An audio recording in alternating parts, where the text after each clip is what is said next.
Sharif has asked a question, is breast cancer definitely hereditary if my mother, aunt, uncle, and possibly grandmother's sister had it? So there certainly are a portion of individuals diagnosed that have gotten breast cancer because they carry a gene mutation.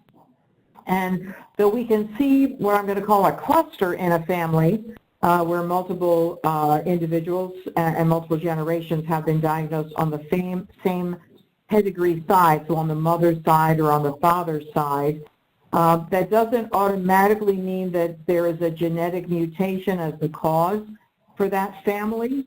However, it's really important to be genetically tested.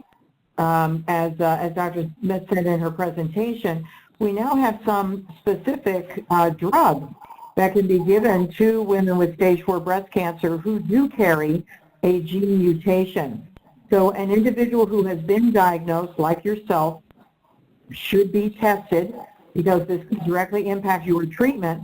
And then if you do test positive, other individuals also would need to be tested.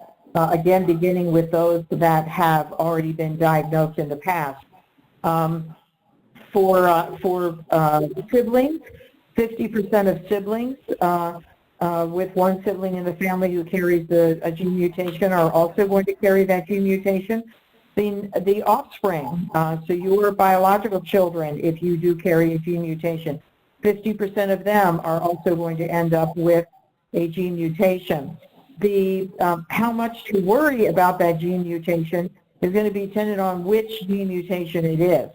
So BRCA1, for example, carries a very high risk of developing breast cancer as well as high risk for ovarian cancer. BRCA2 is where we see if an uncle has been diagnosed with breast cancer, he may carry a BRCA2 gene. BRCA2 also carries some other